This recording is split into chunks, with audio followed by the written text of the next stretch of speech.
Что такое гражданское общество? Гражданское общество означает действенный государственный сектор, сильный бизнес-сектор и активное гражданское общество. Как показывает мировой опыт, когда все три сектора хорошо взаимодействуют между собой, получается высокоэффективное демократическое государство. Там же, где в отношениях трех секторов доминирует государственный сектор, государство становится бюрократическим, равнодушным к правам и интересам граждан. Существует угроза сращения целей и функций государства и бизнеса. Тем самым не учитываются интересы граждан. Каким образом организации гражданского общества вносят вклад в принятие общественно значимых решений? Организации гражданского общества собирают потребности граждан и распространяют взгляды и мнения граждан.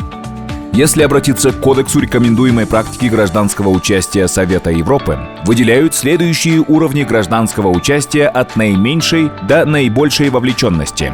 Гражданское общество принимает участие в принятии общественно значимых решений путем информирования, участия на консультациях, построения диалога и партнерства с государством и бизнес-сообществом. Организации гражданского общества могут участвовать на любом уровне гражданского участия. Данный видеоролик предназначен для организаций гражданского общества, которые заинтересованы в эффективном продвижении гражданских инициатив. Процесс гражданского участия можно представить в виде цикла. И давайте сейчас рассмотрим каждый этап данного цикла. Первый этап – это определение повестки темы, проблемы. На этом этапе организации гражданского общества участвуют в определении повестки темы через выявление проблем, предложение проектов решений и обеспечение наличия фактов и доказательной базы в поддержку обозначаемых проблем и предложений. Следующий этап – это поиск пути решения выявленных проблем. В ходе этого этапа организации гражданского общества разрабатывают законодательные предложения для того, чтобы государственные органы могли учитывать разные взгляды и мнения граждан до принятия решений. Третий этап – это продвижение предложений и общественно значимых решений. На данном этапе организации гражданского общества активно продвигают свои законодательные предложения через проведение различных advocacy мероприятий. Заключительный этап – это этап мониторинга и оценки.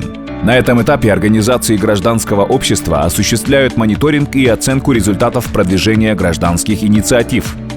Организации гражданского общества могут принимать участие на любом из этих этапов процесса принятия общественно важных решений для того, чтобы донести мнение граждан до государства. Теперь рассмотрим пример гражданского участия.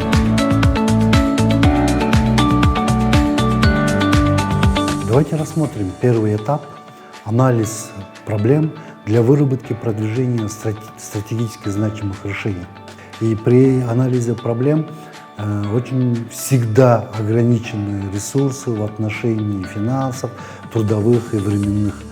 И именно ограниченность данных ресурсов, она приводит к тому, что при анализе проблем мы можем скатиться к когнитивным искажениям или ловушкам, цель которых заключается при принятии решений на основе давно уже известных шаблонов и алгоритмов действий.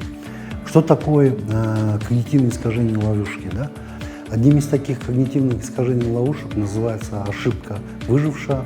И данный феномен она представляет собой принятие решения на основе тех статистических данных, которые лежат на поверхности, без учета тех данных, которые скрыты. Данный феномен ошибки выжившего давайте рассмотрим путем примеров. И таким классическим примером является работа венгерского математика Абрахама Вальта, который работал во время Второй мировой войны на американское командование. Американское командование во время Второй мировой войны озаботилось тем, что стало терять очень много бомбардировщиков и поставило задачу бронировать данные бомбардировщики. Полностью бронировать бомбардировщики невозможно, потому что самолет в таком случае становился очень тяжелым. И конструкторы данных бомбардировщиков, они стали предлагать бронировать именно те участки самолетов, которые возвратились с фронта, куда попали наибольшее количество пуль и осколков. А Абрахам Вальт в этом случае, наоборот, он предложил противоположное мнение, что нужно бронировать именно те места самолетов, куда вообще пули не попали, либо попали в очень малом количестве.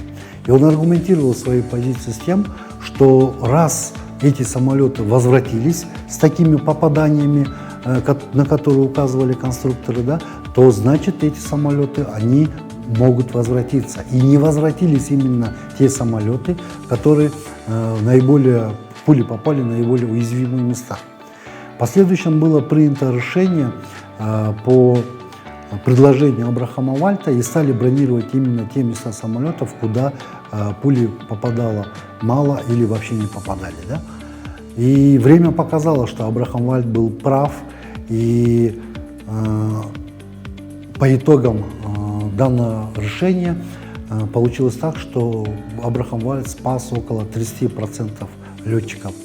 После войны те самолеты, которые упали в болото или в леса, когда их подняли, поняли правдивость слов Абрахама Вальта, так как пули попадали именно в кабину пилота, в мотор и топливную систему, из-за чего самолеты не смогли возвратиться. Таким образом, получается так, что ошибка выжившего, когда принимается решение, как предлагали конструкторы, именно те места, куда попадали больше пуль, то есть она не принималось решение на основе видных данных. А так как не смогли рассмотреть те самолеты, которые не возвратились и на которых следует учитывать по предложению Абрахама Вальта, получилось именно преодоление когнитивных искажений, ловушки ошибка выжившего. Как преодолеть данную ошибку выжившего? В данном случае следует задать себе 5 вопросов при анализе проблем, которые в последующем поможет нам преодолеть когнитивные искажения, ошибку выжившего. Для того, чтобы преодолеть ошибку выжившего, нужно задавать себе всегда вопросы. Всей ли информацией я обладаю? Все ли статистические данные в данном случае учтены? Вижу ли я картину в целом, либо я вижу только ее малую часть? И какие еще данные нужно собрать, чтобы видеть картину в целом? Потому что когнитивное искажение при проведении анализа проблем может привести к стратегическим ошибкам, неверным выводам, и она не поможет качественному проведению анализа проблем. И в связи с этим нужно всегда критически относиться к имеющимся данным и учитывать именно те факторы, которые в данный момент вы не учитываете при анализе проблем. Данная диаграмма «5 почему» метод, она позволяет определить именно первопричину, из-за которой возникает данная проблема, также определяет причинно-следственную связь между ними. Как применять данную методику? Его применять очень легко. Сначала, в первую очередь, следует определить саму суть проблемы. После того, как определили саму суть проблемы как конечного результата, следует задавать 5 «почему» до тех пор, пока не выясним истинную причину, из-за чего данная проблема появилась. Давайте возьмем такой пример, что в Центральном парке увеличились затраты на ремонт, и нужно выяснить причину, почему увеличиваются данные затраты. И проблема у нас формируема как перерасход бюджета. И задаем первый вопрос «почему?». И на первый вопрос «почему?» ответ такой: увеличились затраты на замену облицовочных камней. Почему увеличились затраты на замену облицовочных камней? Потому что стали обрабатывать химией, которая портила материал. Почему, следующий вопрос, у нас стали обрабатывать химией, да, которая портит материалы? Потому что облицовочный материал стал требовать более тщательного ухода. А почему у нас облицовочный материал стал требовать более тщательного ухода?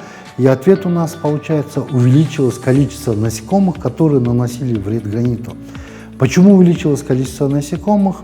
И тогда у нас ответ, пятый и последний, звучит, что стали подсвечивать памятники ночью, тем самым привлекая насекомых. Таким образом, мы выяснили первопричину, из-за которой возникла данная проблема, которая заключается именно в подсвечивании памятников. И после того, как мы перестали подсвечивать памятники ночью, естественно, проблема разрешилась. Да? Таким образом, как видно в данном примере, метод 5 «почему» позволяет определить коренную причину, воздействие на которую уже можно будет принять решение для решения той или иной проблемы, которая возникает. Более полную информацию об инструментах и методах гражданского участия можно получить в практическом руководстве, которое разработано в рамках проекта ПРООН «Интеграция основ инклюзивного, ориентированного на человека и правозащитного подхода в национальные правовые процессы, процессы правосудия и постконституционные процессы», реализуемого Общественным фондом «Фонд развития права и бизнеса».